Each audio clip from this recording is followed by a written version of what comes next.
शिवपुर गांव के किनारे एक छोटी सी झील चंद्रताल झील के पास अरन नाम का लड़का रहता था।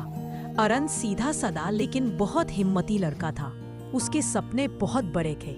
एक दिन लकड़ियां लेने अरन झील के पास गया। चांद की रोशनी पानी पर दूध की तरह बिखरी हुई थी। तभी एक तेज आवाज सी आई, जैसे कि कोई चीज आसमान से गिरी। पानी का सतह तेजी से हिलने लगी और फिर एक पल में एक हंस झील से निकलकर आसमान में उठ गया। पर वो आम हंस नहीं था। उसके पंख चांद की रोशनी से भी सफेद, उन पर सुनहरे नक्श और आंखों में गहरी नीली चमक थी, जैसे उसमें किसी की रूह बंद हो। हंस अरन के बिल्कुल सामने उतर आया। अरन डर कर पीछे हुआ, पर फिर उसने देखा हंस की आंखों में दर्द था, एक बेचैनी, जैसे वो कुछ कहना चाहता हो। अरन ने हाथ बढ़ाया।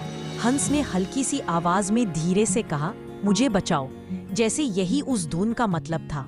अरन का दिल पिघल गया। उसी रात अरन को एक अजीब सपना आया। वही हंस एक सुंदर राजकुमारी के रूप में पिंजरे में बंद खड़ी थी और वो चीख रही थी, मैं चंद्रताल लोक की राजकुमारी अलीरा हूँ, मुझे इंसानी रूप में वापस लाओ। जादू की बिजली चली और राजकुमारी का रूप फूटकर हंस में बदल गया। अरन होश में जग गया। ये सिर्फ सपना नहीं था, उसने धीरे से कहा। उसी पल झील से वही दर्द भरी धुन सुनी। अरन भागकर झील के पास गया। हंस बेचैन था, जमीन को पंखों से खुरच रहा था। अरन उसके सामने बैठा। तुम पर श्राप है ना? हंस की आंखों में आंसू चमके। हंस ने मिट्टी में अपना पंख घुसाकर एक सुनहरी सी चीज निकाला, जिसमें लिखा था, जिस दिल में सच्चाई हो वही श्राप तोड़ सकता है। अरन ने गहरी सांस ली। मैं तुम्हारी मदद करूंगा। हंस शांत हो गया, जैसे सालों से यही सुनना चाहता। लिखा था, श्राप तोड़ने के लिए 3 चीजें चाहिए थी, आत्मशीष, धुंध, पहाड़ों में उगने वाली जादू की धूप, नीलकमल फूल जो एक गुप्त तालाब में खिलता, और चंद्र मुद्रा एक पुरानी मंदिर में बंद है। अरन ने टोकरे में हंस को रखा और सफर शुरू किया।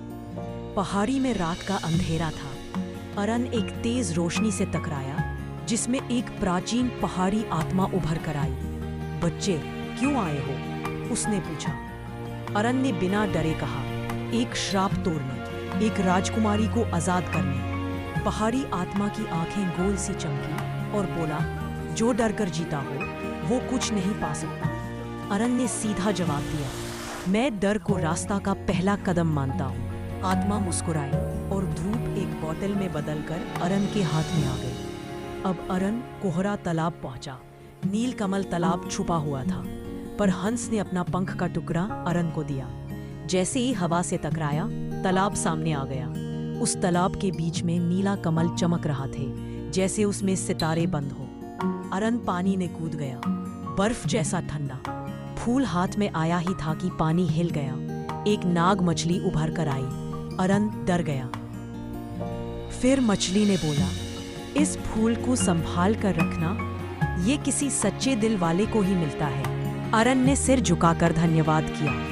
मछली ने उसे जाने दिया। अब अरन पुरानी मंदिर पहुंचा। मंदिर पुराना दरवाजा टूटा हुआ और बंद था। हंस ने गले से मधुर धुन निकाली। मंदिर का दरवाजा खुल गया। अरन अंदर गया। मंदिर अंदर से डरावना लग रहा था। तभी अरन को अंदर एक पत्थर का चक्रा चमकता दिखाई दे रहा था। चंद मुद्रा को अरन ने जैसे ही उसे उठाया, मंदिर का सारा अंधेरा हिला। एक डायन जैसा चेहरा उभर कर गरजा, तुम मेरी श्राप पे हाथ नहीं लगा सकते। अरन ने सीधा जवाब दिया, मैं किसी को दर्द में नहीं छोड़ सकता। डायन चीखकर धुआं बन गई। अरन मुद्रा लेकर मंदिर से भाग निकला। अब अरन के पास तीनों चीजें थी। चंद्रताल झील के पास रात को अरन ने तीनों चीजें रखी, आत्मशीष, धुंध, नीलकमल, चंद मुद्रा, और हंस बीच में खड़ा था। चांद की रोशनी उस पर बरस रही थी। आसमान हिल गया, झील में बिजली सी चमकी। हंस हवा में उठ गया, पंख सुनहरे हो गए। और फिर एक रोशनी के साथ वहां एक राजकुमारी खड़ी थी। राजकुमारी अलीरा, चांद सी चमक, नीली आंखें और सुनहरी चूड़ी अब रोशनी छोड़ रही थी। उसने अरन के सामने झुक कर कहा, तुमने मुझे मेरी जिंदगी वापस दी। तुम्हारे जैसा सच्चा इंसान मैंने नहीं देखा। अरन हैरान रह गया।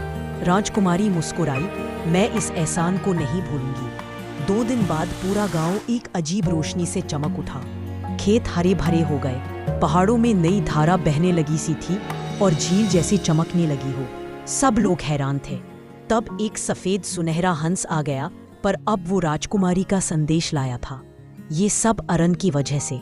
गांव में उत्सव बनाया गया। पर कहानी यहाँ खत्म नहीं होती।